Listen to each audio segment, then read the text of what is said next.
Oke, baik. Sekarang kita akan membahas mengenai materi minggu ke-6. Untuk materinya teman-teman bisa ngecek di e-learning ya, di Hebat e-learning. Ini minggu ke-6 kita membahas mengenai teknik pengambilan sampel terkait dengan probability dan juga non probability sampling begitu. Jadi kalau kita berbicara mengenai sampling, ada banyak metode gitu ya, di mana nanti untuk yang probability sampling itu ada macamnya lagi. Sebagai contoh ada sistem random sampling, terus kemudian, eee, sebentar ini sudah ngerekam belum ya? Tunggu ya. Oh sudah. Oke, saya lanjutkan. Jadi untuk yang teknik sampling ini, sebagai contoh probability sampling nanti teman-teman akan mengenal semisal simple random sampling, lalu kemudian ada cluster sampling, lalu systematic sampling, dan lainnya gitu ya. Terus kemudian yang non probability sampling, nanti juga teman-teman banyak contohnya, misalkan snowball sampling, quota sampling, kemudian Wallace sampling, and etc. Nah, terus kemudian apa bedanya probability sama non probability? Itu pertanyaan kita gitu ya, yang akan kita bahas sekarang. Untuk outline-nya sendiri ada teknik pengambilan sampel, jadi sampling teknik, kemudian kita nanti akan breakdown menjadi probability sampling dan juga non probability sampling. Oke, langsung saja. Yang pertama kita coba ke pendahuluannya dulu ya. Jadi konsep dari sampling sendiri sering mungkin ya kita bahas di kelas bahwa tujuan dari sampling sendiri adalah mengambil sebagian kecil informasi dari suatu populasi. Karena mengapa? Karena sumber daya kita terbatas. Nah, harapan kita kan memang kita bisa melakukan sensus karena kita menginginkan informasi dari suatu populasi. Tapi karena kita terbatas, dari sumber daya, kemudian dari cost-nya, lalu dari sisi, waktu juga terbatas sehingga mau nggak mau kita lakukan sampling. Nah, harapannya sampling yang kita dapatkan itu juga sampling yang memang representatif gitu ya. Nah, jangan sampai untuk kita sudah melakukan sampling, ternyata sampel yang terkumpul itu tidak representatif. Nah, kalau misalkan kurang representatif, kurang mewakili dari populasi yang ada, maka jelas nanti data atau info yang kita dapatkan dari sampel kita itu nggak bagus gitu ya. Nah, sehingga di sinilah kita memerlukan yang namanya sampling.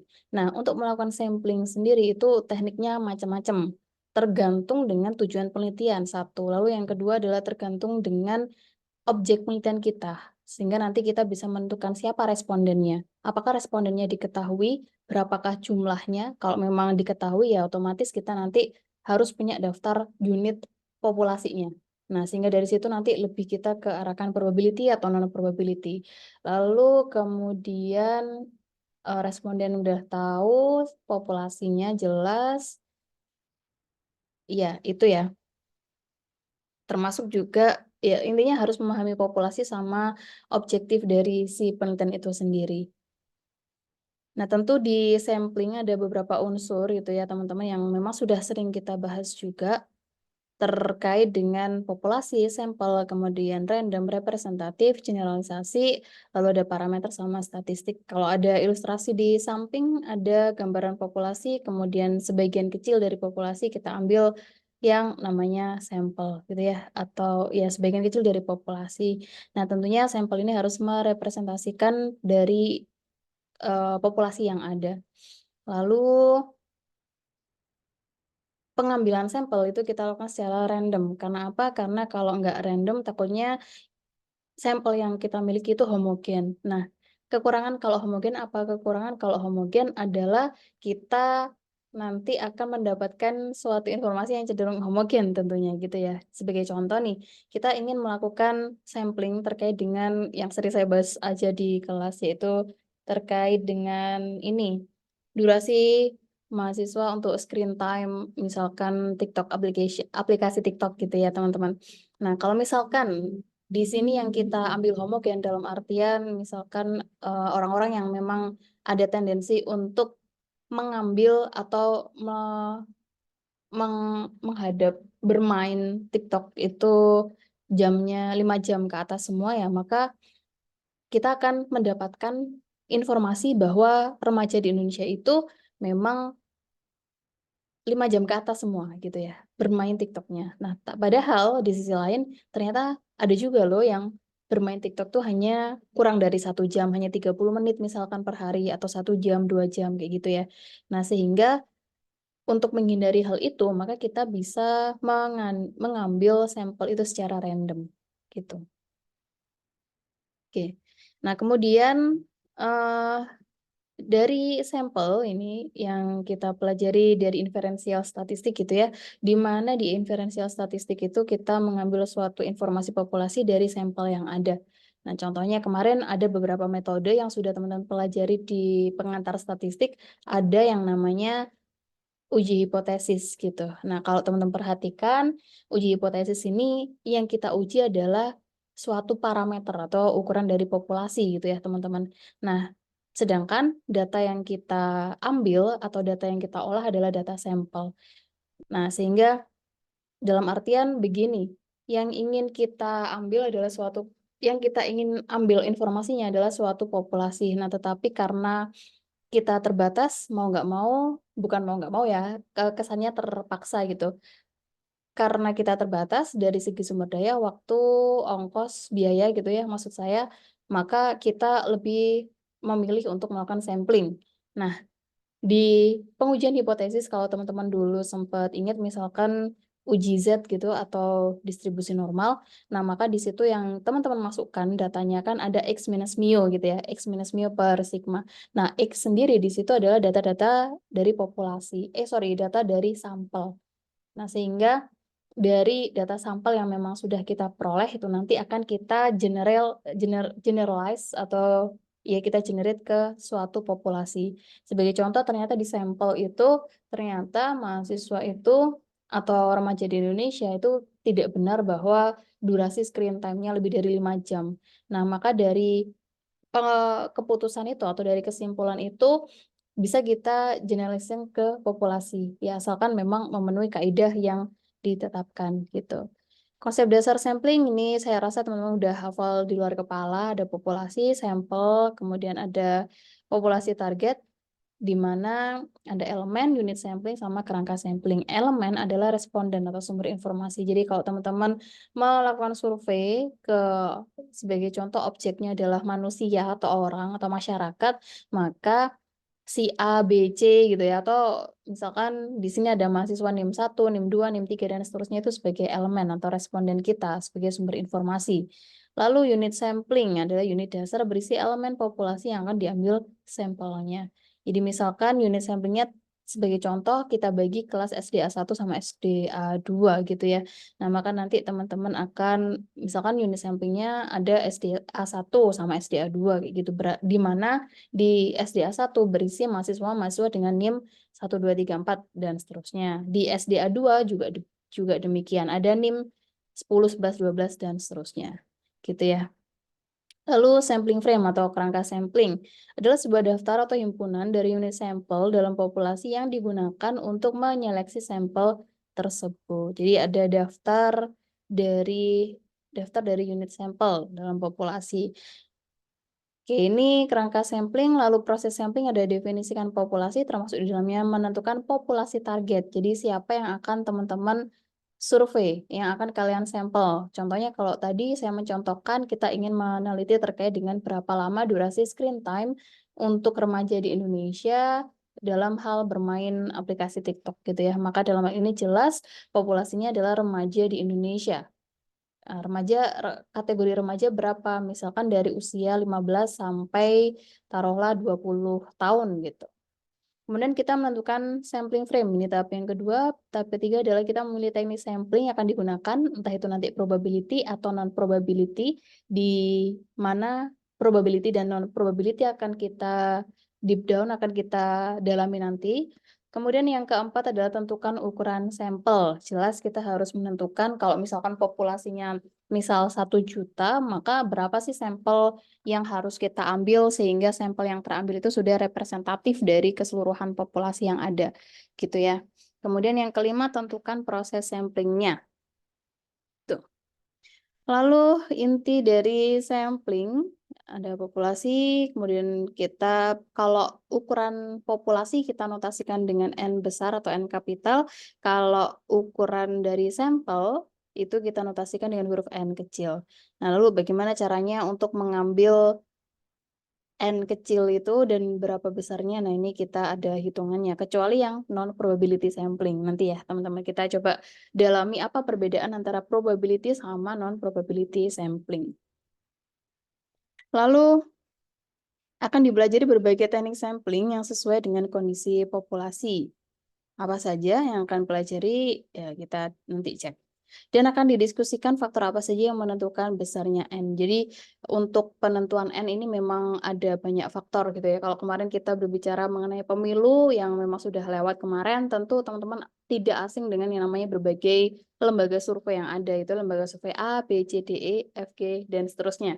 Nah, ketika kita membaca artikel yang memang sudah dipublish gitu ya, di sana pasti akan dijelaskan berapa sih nilai N mereka, mungkin N-nya ada yang 1000 atau 2000 dan seterusnya. Nah, penentuan N sendiri, N kecil maksud saya untuk ukuran sampel atau sampel size itu ada hitungannya, teman-teman. Jadi, tergantung juga salah satunya nilai error kayak gitu ya, tergantung juga jumlah populasinya.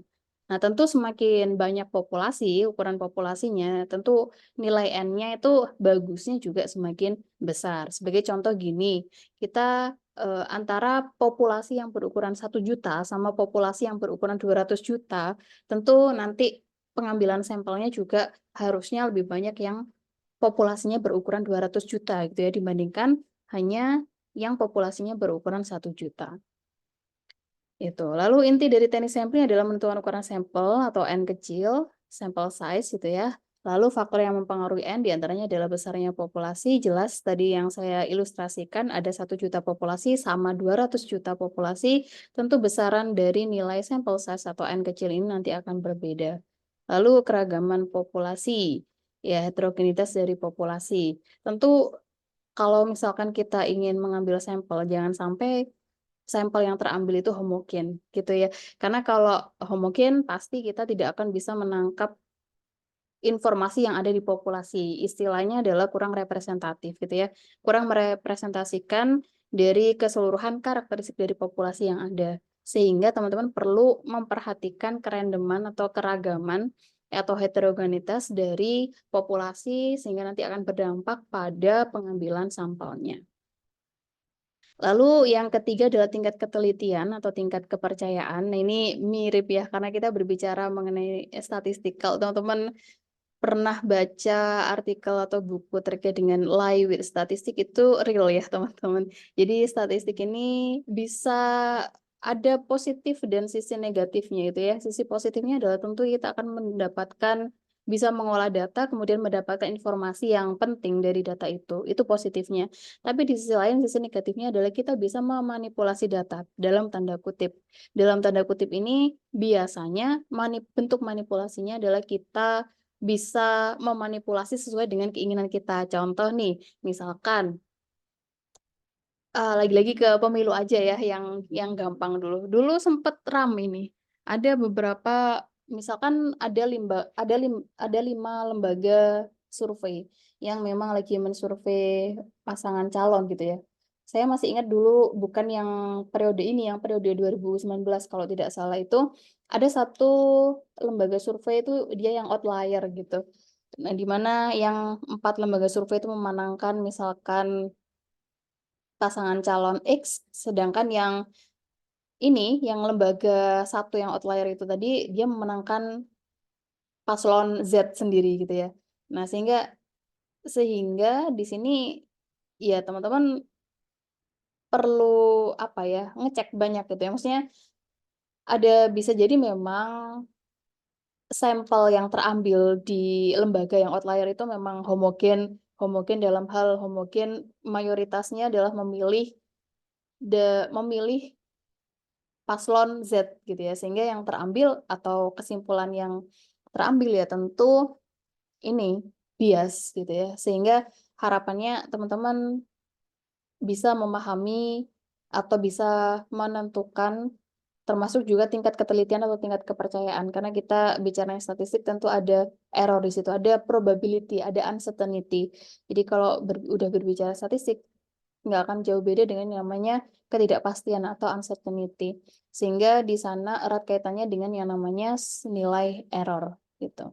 Dan nilai error ini sebenarnya bisa kita tentukan ya. Kayak yang sudah kita bahas, ada yang errornya misalkan hanya 1%, error 5%, atau error 10% misalkan.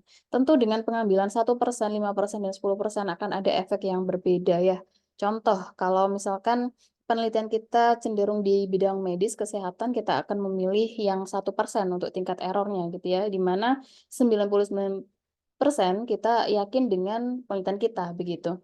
Tentunya ini juga nanti akan berdampak pada ukuran sampelnya. Kalau misalkan semakin kecil tingkat errornya, maka biasanya ukuran sampel yang kita perlukan itu juga semakin banyak. Jadi berbanding terbalik gitu ya. Terus yang keempat adalah rencana analisisnya. Mau analisisnya apa yang ingin kita lakukan gitu. Sebagai contoh, kalau misalkan teman-teman mau melakukan analisis dengan metode parametrik. Nah, di metode parametrik ini kan salah satu asumsinya adalah distribusi normal. Nah, asumsi distribusi normal ini biasanya kita memerlukan banyak data, banyak ukuran sampel. Nah, sehingga kalau memang nanti analisisnya kita menggunakan metode parametrik, maka biasanya ukuran sampelnya juga besar, paling tidak lebih dari 30 kayak gitu. Nah, berbeda halnya dengan kalau misalkan metodenya yang kita pakai mau non-parametrik. Nah, di mana non-parametrik tentu kebalikannya dengan yang parametrik. Di mana yang non-parametrik ini, maka sampel kecil sudah oke. Nah, ini juga tergantung dari situasi di lapangan gitu ya. Sebagai contoh, ini misalkan kita ingin meneliti penyakit langka gitu ya, di mana dari 1 juta kelahiran itu ternyata yang mengidap penyakit langka itu hanya 1 orang. Nah, maka kalau misalkan kejadian seperti itu, mau nggak mau kita bawa yang namanya, kita pilih metode non-parametrik. Ya karena apa? Karena jumlah sampelnya terbatas, kecil. Mau kita paksakan juga nggak bisa gitu ya, karena itu kan apa ya, natural, alam gitu ya. Nah, sehingga kita perlu memahami tujuan dari penelitian kita apa, kita perlu memahami populasinya apa, kasusnya apa. Nah, sehingga kembali lagi ketika teman-teman belajar pengantar teknologi maju, di situ ada bahasan mengenai introduction to data science ya, di mana tahapan awal dalam alur data science adalah teman-teman problem understanding. Nah, itu memang penting ya, teman-teman jangan di-skip. Jadi, eh, bukan berarti ketika teman-teman belajar banyak metode, maka yang menjadi fokus utama adalah di metode atau analisis datanya, mulai dari pre-processing data sampai pengambilan kesimpulan atau policy gitu ya, kebijakan sampai ke pengambilan kebijakan. Tapi di skip di tahapan problem understanding, itu jangan sampai. Karena ada kejadian juga ketika misalkan di skripsi nih, si mahasiswa itu sedang membahas misalkan penyakit demam berdarah kayak gitu. Nah, ketika ditanya demam berdarah itu prosesnya bagaimana? Pengobatannya seperti apa? Apakah ada kasus recurrent ketika nanti si pasien ini sudah sembuh kayak gitu? Nah, kalau misalkan teman-teman paham, maka enak menjelaskannya. Selain itu, teman-teman juga akan bisa mudah dalam hal penentuan faktor-faktor apa saja atau variabel apa saja yang memang harus masuk di datanya teman-teman. Gitu. Ini ada diskusi, contoh satu, suatu survei dilakukan dengan tujuan mengetahui rata-rata pengeluaran mahasiswa UNER. Contoh dua, suatu survei bertujuan untuk memperkirakan pengeluaran rumah tangga nelayan di desa X. Definisikan populasi dan populasi target, kerangka sampel, unit sampling, unit observasi, karakteristik yang akan diukur, dan parameter yang diestimasi. Ini nanti teman-teman bisa bahas. Saya langsung ke jenis teknik sampling. Jadi ada probability sampling sama non-probability sampling. Ini ya. Yang di sebelah kiri ini ada probability sampling, ada simple random sampling, lalu systematic sampling, ada stratified sampling, sama cluster sampling. Apa itu? Semua nanti akan kita bahas setelah ini. Meanwhile, yang di non-probability sampling, kita akan mengenal convenience atau accidental sampling, lalu purposive atau judgmental sampling, kemudian ada quota sampling, lalu ada snowball sampling, dan juga wildlife sampling. Apa itu? Yang nanti kita akan bahas setelah ini. Yang pertama, probability sampling. Di sini konsep dari sampling ya lagi-lagi, semoga kalian tidak bosan. Di sini populasi, kemudian sampel, jadi sampel yang terambil harus representatif. Sampel yang representatif didapatkan dengan pengambilan sampel yang dilakukan secara random atau setiap anggota populasi memiliki kesempatan atau peluang terpilih yang sama. Nah, probability sampel lebih akurat daripada non-probability sampel. Karena apa? Karena di probability sampel ini ada penghitungan gitu ya. Jadi untuk menentukan orang atau responden dalam survei kita itu ada hitungannya. Atau simpelnya gini, perbedaan antara probability dan juga non-probability sampling adalah kalau yang di probability sampling itu setiap unit populasi atau setiap orangnya gitu ya, setiap responden itu berhak dipilih menjadi responden. Gitu ya, teman-teman. Jadi setiap orang punya probability yang sama untuk dijadikan sampel. Tetapi ketika di non-probability sampling, nggak seperti itu, nggak terjadi seperti itu.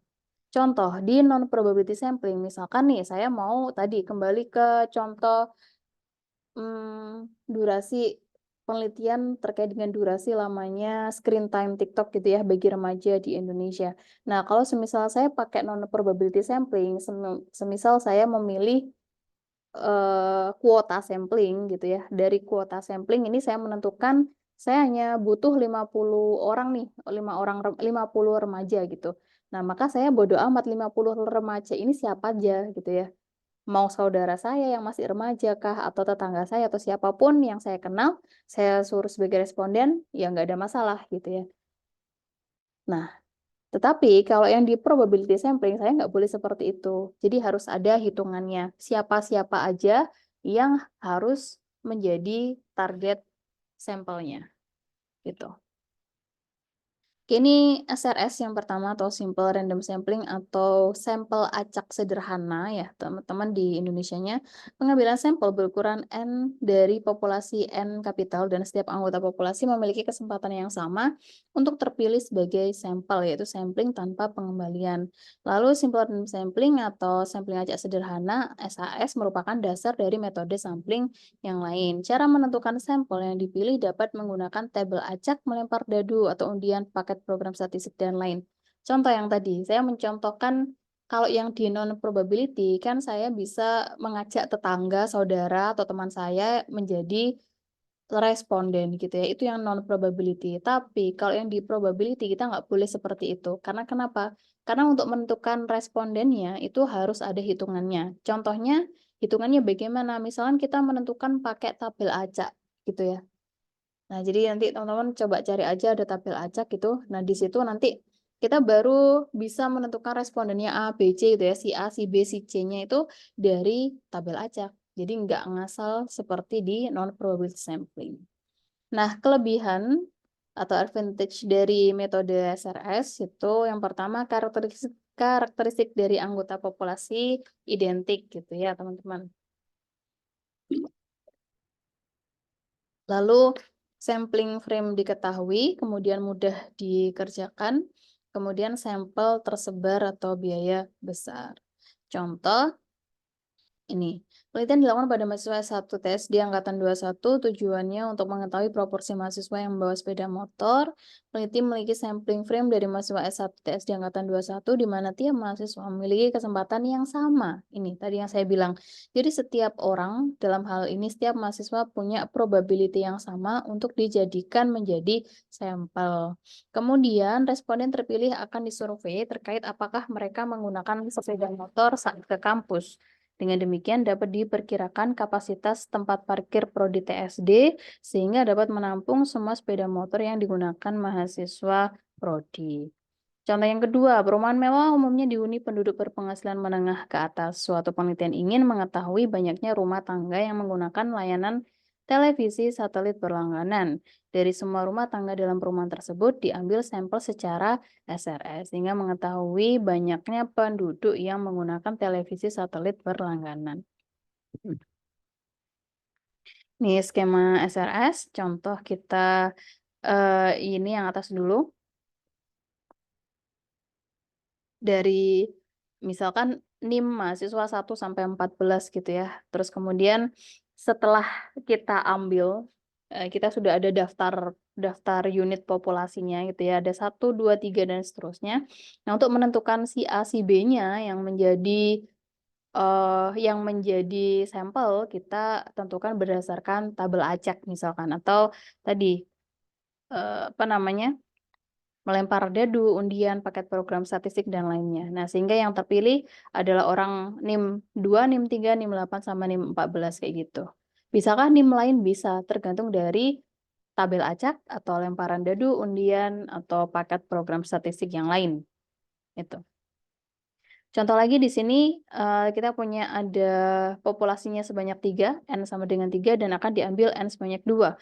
Kombinasi sampel yang akan terpilih sebanyak kombinasi 3, 2, atau 3, yaitu AB, AC, BC masing-masing memiliki peluang yang sama untuk terpilih sebagai sampel dengan peluang sebesar sepertiga. Jadi intinya kalau yang probability itu semua unit populasi itu berhak diambil atau berhak memiliki kesempatan yang sama untuk dijadikan sebagai responden gitu ya. Ini tadi periode antara anggota populasi yang terpilih menjadi sampel bersifat random atau tidak memiliki pola tertentu. Itu yang contoh 1 tadi. Oke.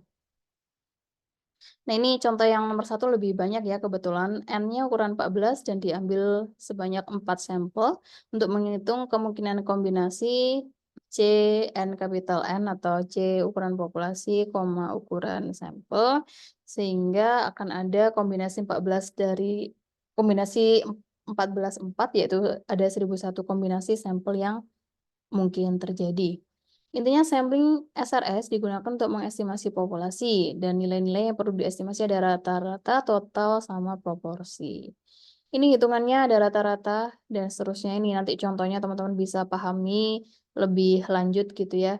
Jadi kalau teman-teman perhatikan, saya lebih akan meng-highlight dari nilai N atau penghitungan nilai N di sini. Teman-teman perhatikan untuk SRS, menghitung N kecil atau sample size itu dipengaruhi oleh ukuran populasi, lalu ukuran atau nilai varians, kemudian nilai D. Nilai D ini adalah nilainya B kuadrat per 4. B itu apa? B adalah bound of error atau batas error. Nah, misalkan teman-teman tentukan batas errornya taruhlah 10, 5, 4, 3, 2, 1 ya, terserah gitu ya, terserah peneliti. Itu. Jadi, nanti akan bergantung nilainya atau nilai dari batas of error atau bound of error ini nanti akan mempengaruhi nilai N. Ini untuk total penghitungannya seperti ini. Nanti contohnya bisa dibaca, ini proporsi juga demikian untuk menghitung proporsi. Ini drawback dan juga advantage dari SRS, kelebihannya sederhana, lalu kesalahan sampling mudah dihitung. Kekurangannya perlu sampling frame atau daftar unit yang lengkap, lalu sampel yang terambil tidak selalu memberikan representasi populasi yang baik. Kemudian penggunaan kurang tepat apabila saat populasi sampel berjumlah banyak. Yang kedua, kita beralih tadi SRS, sekarang systematic sampling. Apa tuh systematic sampling? Pengambilan sampel yang dilakukan secara sistematik. Memulai dari titik yang dipilih secara random pada sampling frame sebagai sampel pertama, kemudian sampel berikutnya terpilih pada interval yang sama dengan kelipatan K. Contohnya di sini ada kelipatannya sebanyak 2 gitu ya. Maka kalau sampel pertama yang terpilih adalah NIM nomor 2, maka kelipatan lagi jarak 2 mahasiswa, NIM 5 yang terpilih. Jarak 2 lagi NIM 8 dan seterusnya sampai terambil semua sampel yang kita harapkan. Nah, sistematik ini dia lebih efisien daripada SRS yang sebelumnya atau sampel acak sederhana, simple random sampling, lalu populasi homogen dan membutuhkan sampling frame. Oke, ya. Ini contohnya perusahaan roti ingin mengurangi kerusakan kemasan roti sehingga dapat mengurangi produk cacat. Bagian pengendalian kualitas atau quality control melakukan inspeksi kemasan roti. Dalam mendapatkan sampel kemasan roti, karyawan menginspeksi kemasan roti secara sistematis dalam sehari untuk setiap adonan yang diproduksi. Misalkan petugas inspeksi mengamati kemasan roti tiap adonan dengan kelipatan kemasan roti yang diamati sebesar 5. Selanjutnya bagian QC atau quality control dapat memperoleh ukuran populasi kemasan roti yang cacat. Contoh yang kedua, survei penduduk di perumahan Mulyorejo, nih yang rumahnya di Mulyorejo, dilakukan untuk mengetahui rata-rata pengeluaran rumah tangga pada pendidikan formal anak. Sampling dilakukan dengan memberi nomor urut setiap rumah sebagai sampling frame, kemudian diambil sampel secara sistematis. Ini penghitungan rata-rata sama total, lalu penghitungan proporsinya. Kelebihan dan kekurangan. Kelebihannya sederhana, kesalahan sampling mudah dihitung. Kekurangannya perlu daftar unit secara lengkap. Hanya dapat digunakan jika populasi merupakan populasi periodik. Artinya kejadian yang sama terjadi secara periodik. Jadi ada periodenya ya, sesuai namanya sistematik. Lalu yang ketiga, stratified sampling, jadi strata, kita akan membagi populasi berdasarkan karakteristik tertentu menjadi beberapa subkelompok yang homogen atau strata. Contohnya apa? Kalau kita di Indonesia, kita bisa membagi stratanya based on province gitu ya. Setelah provinsi bisa di breakdown lagi menjadi kota atau kabupaten. Dari kota kabupaten kita pecah lagi jadi kecamatan, di kecamatan kita pecah lagi pakai desa, dari desa kita pecah lagi misalkan stratanya setelah desa adalah apa? RW ya. RW setelah RW, RT gitu. Itu contoh strata di Indonesia yang paling gampang gitu ya, teman-teman. Kemudian elemen dalam masing-masing strata bersifat homogen, tetapi antar strata bersifat heterogen. Jelas ya, kalau di dalam kelompok ya homogen, kalau antar kelompok atau antar strata sifatnya heterogen. Lalu pengambilan sampel dilakukan dengan cara mengambil sampel dari masing-masing strata sesuai dengan proporsi pada masing-masing strata. Ini ilustrasinya, contohnya ini masih acak populasinya, ada notasi atau simbol @ ada hashtag atau pagar, lalu ada dolar, ada persen gitu ya. Lalu bagaimana kita menentukan samplingnya? Nah, maka teman-teman bisa pakai yang namanya strata di sini. Contohnya kita buat strata dulu, strata untuk notasi @ strata untuk notasi dolar, strata untuk notasi percentage, kemudian strata untuk notasi hashtag. Nah, sehingga dari sini nanti akan kita bisa tuh dari strata 1 yang isinya adalah bintang, maka kita ambil nanti ada N1 sebagai N untuk yang notasi bintang atau kelompok atau strata bintang. Lalu gitu ya, ini juga kita ambil dolar dan seterusnya. Jadi masing-masing stratanya nanti akan kita ambil sebagian untuk sampel kita. Oke, dasar pembentukan stratanya adalah unit sampling itu sendiri, variabel wilayah administrasi, tadi kabupaten, kecamatan, desa, wilayah, lalu variabel letak geografis ada pantai atau bukan pantai, kemudian variabel lain contohnya kepadatan penduduk, lapangan usaha, lalu untuk perusahaan besar atau sedang kecil, sekolah negeri swasta, dan lain sebagainya. Nanti teman-teman bisa buat stratanya dengan mengenali terlebih dahulu populasi yang sedang teman-teman amati gitu ya. Alasan memilih stratified. Stratifikasi dapat menghasilkan suatu batas kekeliruan taksiran yang lebih kecil dibandingkan dengan yang dihasilkan oleh simple random sampling. Bila menginginkan precision atau ketelitian untuk subpopulasi tertentu. Lalu biaya perpengamatan dalam survei dapat ditekan dengan mengelompokkan elemen-elemen populasi ke dalam strata. Lalu taksiran dari parameter dari populasi dimungkinkan untuk tiap kelompok yang dinyatakan dalam strata. Contoh, misalkan peneliti ingin mengadakan penelitian rata-rata pemilih tetap yang golput pada suatu pemilu. Pemilih tersebut dibagi menjadi beberapa strata atau tingkatan berdasarkan usia pemilih, yaitu 17-26, 27-36, 37-46, dan lebih dari 46 tahun. Kemudian dari setiap strata itu ditentukan jumlah sampelnya yang digunakan. Contoh, untuk usia 17-26 yang terambil adalah 20 orang, 27-36 tahun terambil misalkan 50 orang, dan seterusnya. Gitu ya. Jadi kita buat stratanya terlebih dahulu. Lalu ini penghitungan rata-rata sama total, penghitungan N-nya, nanti teman-teman bisa pelajari lebih jauh. Ini untuk yang proporsi, jadi ada rata-rata, total, sama proporsi ya. Lalu yang terakhir cluster sampling, terakhir untuk yang probability, yang non-probability setelah ini kita bahas. Oke.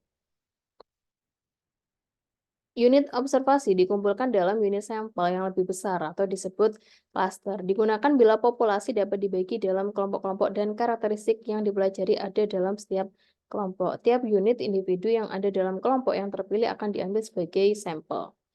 Ya, dapat dilakukan ketika peneliti kekurangan sampling frame yang baik sehingga tidak memerlukan sampling frame untuk metode cluster sampling, lalu biaya yang digunakan untuk menjangkau elemen sangat tinggi. Contoh untuk one stage cluster sampling. Peneliti akan melakukan penelitian mengenai rata-rata jumlah ternak sapi yang dimiliki peternak sapi di suatu daerah tertentu. Di daerah tersebut ada 192 peternak sapi. Kemudian peternak dibagi menjadi klaster yang setiap klaster beranggotakan 16 orang. Sehingga klaster yang terbentuk sebanyak 12 klaster. Dari semua klaster dipilih secara acak sebanyak 4 klaster, sehingga jumlah sampel yang digunakan adalah 4 orang peternak. Jadi ini ya, kita udah bikin klaster. Sebagai contoh di sini ada 12 klaster. Nah, ternyata yang terpilih adalah klaster yang pertama misalkan, lalu klaster yang ke-6, klaster ke-8, klaster ke-9 gitu.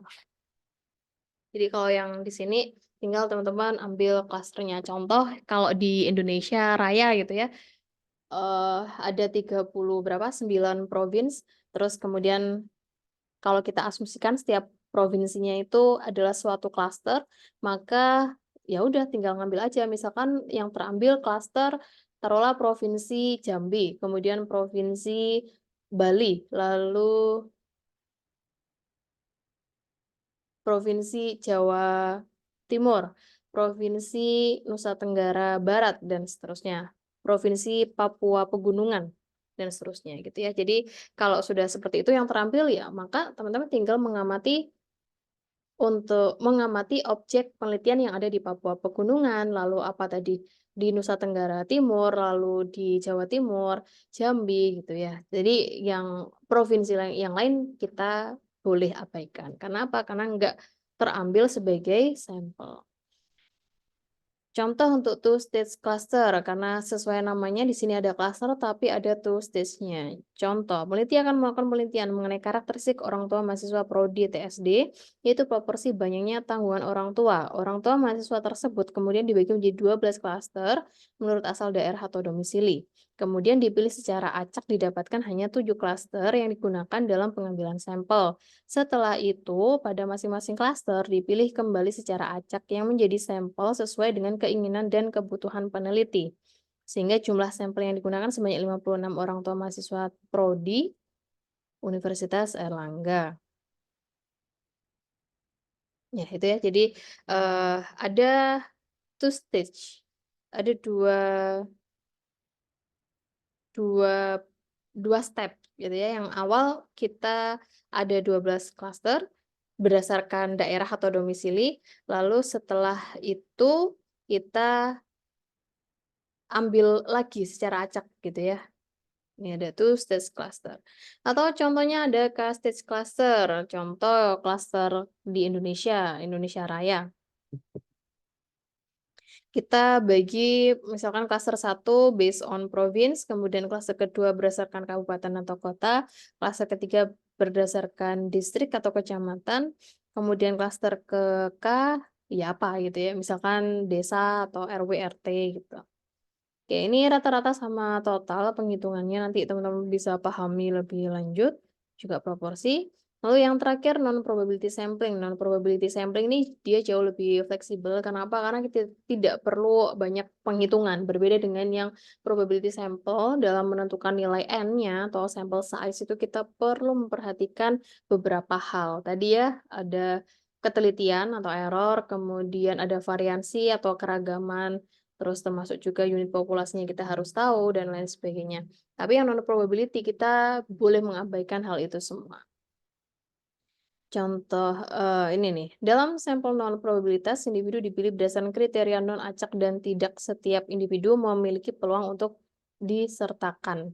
Kemudian jenis sampel ini lebih mudah dan lebih murah untuk diakses, tetapi memiliki resiko bias pengambilan sampel yang lebih tinggi daripada sampel probabilitas. Artinya, kesimpulan yang dibuat tentang populasi lebih lemah dibandingkan sampel probabilitas, dan kesimpulan ini mungkin lebih terbatas.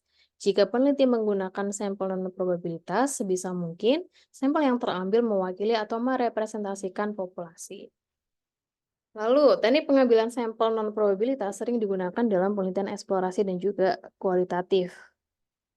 Jadi, kalau yang kuantitatif research itu lebih banyak ke yang probability, tapi enggak juga sih. Dalam prakteknya kita cenderung lebih ke preferensi dari peneliti sendiri ya, mau probability atau non probability itu tergantung juga dari karakteristik dari populasi yang ada, gitu ya. Jadi teman-teman seperti itu kondisinya. Lalu, dalam jenis penelitian ini tujuannya bukan untuk menguji hipotesis tentang populasi dalam skop luas, tetapi untuk mengembangkan pemahaman awal tentang populasi skop kecil atau populasi yang sedang diteliti saja. Contoh yang pertama untuk convenience atau accidental sampling. Simpelnya adalah kalau convenience sampling ini ya sesuai namanya ya, convenience ya. Ketika kita ketemu orang, maka ketika si orang itu mau kita jadikan responden ya oke gas gitu ya. Ya udah kita jadikan sampel. Lalu kita ketemu lagi jalan-jalan gitu ya, 10 langkah ketemu orang lagi, terus kemudian si orang itu mau kita jadikan responden, maka ya udah gas gitu ya. Tanpa mempertimbangkan tadi tabel statistik, tabel random, dan kawan-kawan. Ini convenience sampling atau accidental sampling. Jadi sampel diambil berdasarkan pada ketersediaan elemen dan kemudahan untuk mendapatkannya. Sampel terpilih karena berada pada waktu dan tempat yang tepat. Dalam banyak kasus, anggota mudah didekati untuk menjadi bagian dari sampel. Kelebihannya mudah, murah, dan cepat, hemat biaya dan waktu. Lalu yang kedua, pengumpulan data dapat dilakukan dengan cepat. Yang ketiga, tidak mahal untuk membuat sampel, lalu mudah untuk melakukan penelitian, kemudian biaya murah, sampel tersedia, lebih sedikit aturan untuk diikuti. Kekurangannya, hasilnya tidak dapat diandalkan karena tidak ada cara untuk mengetahui apakah sampel sudah mewakili populasi, sehingga tidak dapat memberikan hasil yang dapat digeneralisasikan. Kemudian tidak dapat digunakan bila populasi tidak dapat didefinisikan.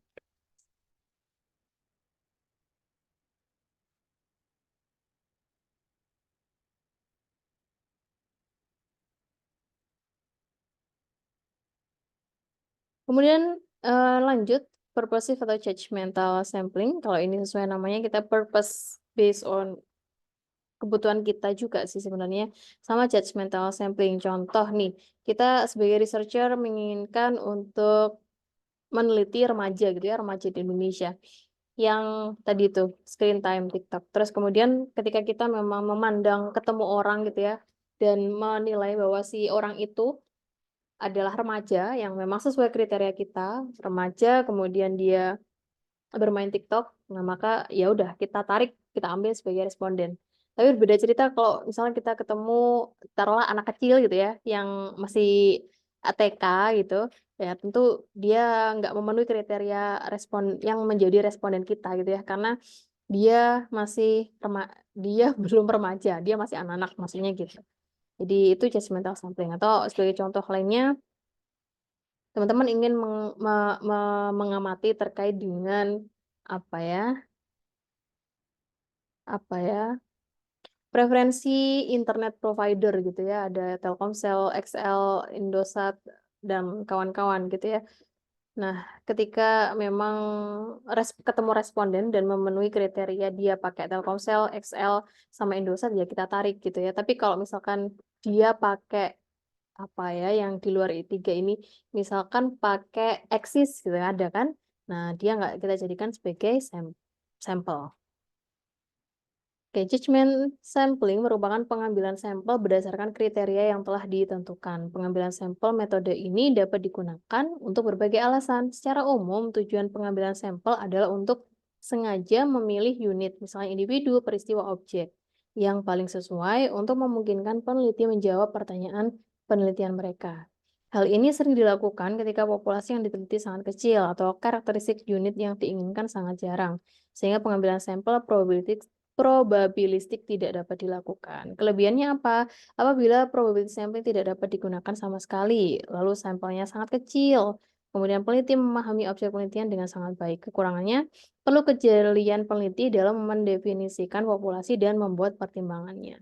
Lalu kuota sampling. Kuota sampling ini sesuai namanya berarti kita berdasarkan kuota. Contoh, kita kriterianya adalah yang akan kita ambil adalah male, kemudian above 50 years old maksudnya.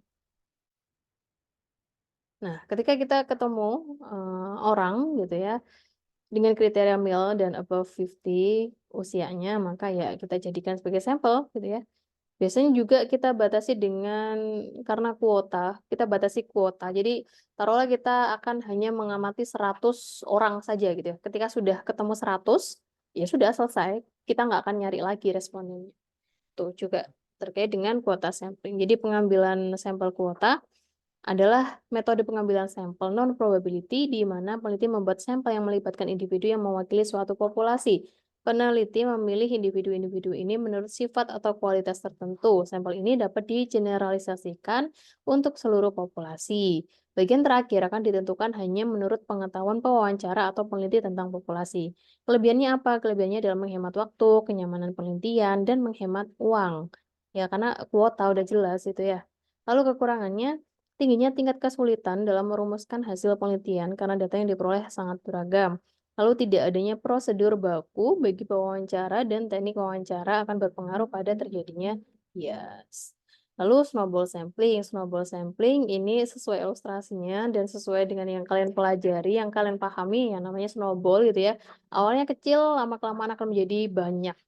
Nah, contoh, saya ketemu yang namanya Akila nih ya, saya minta tolong karena dia masuk ke kategori remaja, terus dia juga punya aplikasi TikTok, maka saya minta untuk sebagai responden, ngisi survei, ngisi kuesioner maksudnya.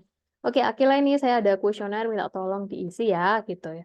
Nah, terus saya pesan juga Akila, nanti kalau kamu ketemu sama remaja yang lain atau teman-teman kamu yang kategorinya remaja, dia juga install aplikasi TikTok. Nah, maka minta tolong ya, teman kamu juga ngisi kuesioner itu gitu. Nah, dari Akila misalkan nanti geser ada yang namanya Evan gitu ya. Ternyata Evan juga bermain TikTok dan masih masuk kategori remaja. Nah, nanti Evan nyebarin ke temennya, temennya ke teman-temannya gitu ya. Akhirnya akan menjadi banyak.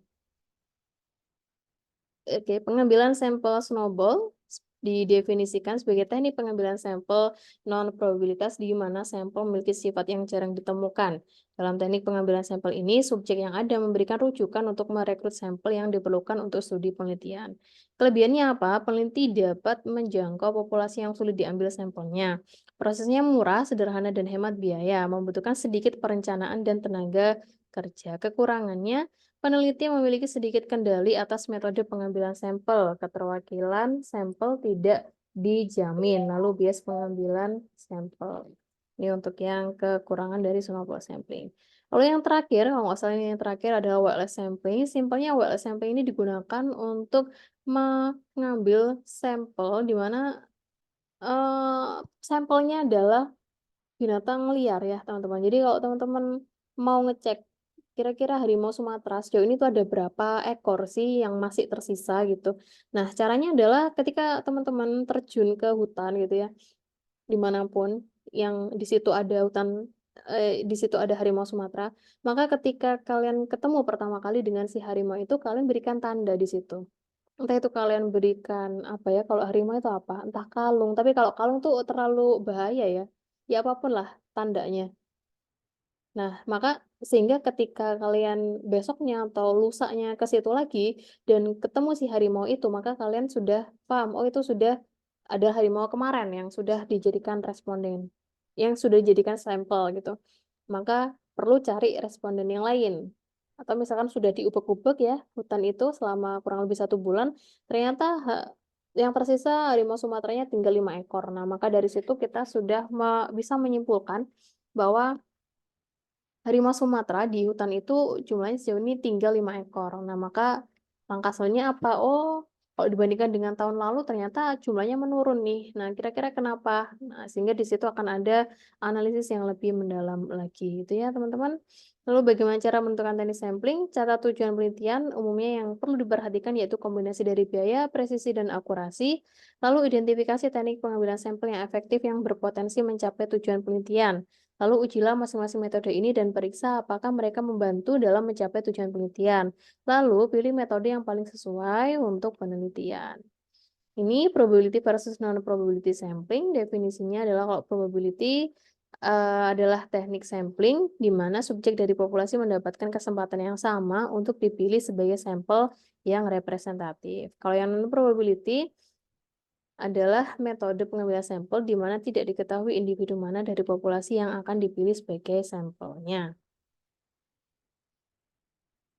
Tuh. Lalu dari dasar pemilihan sampel, kalau probability random, kalau non probability ini sembarang. Kalau peluangnya ditentukan dan diketahui untuk yang probability, non probability tidak ditentukan dan tidak diketahui. Kemudian kalau yang penelitian, probability ini menghasilkan kesimpulan atau inferensial, tapi yang non probability ini eksplorasi. Kalau yang hasil sampling, probability ini tak bias, tapi yang non probability ini bias. Yang metode probability ini objektif, yang non probability ini adalah subjektif. Oke, terima kasih teman-teman. Saya kira itu semoga bisa bermanfaat.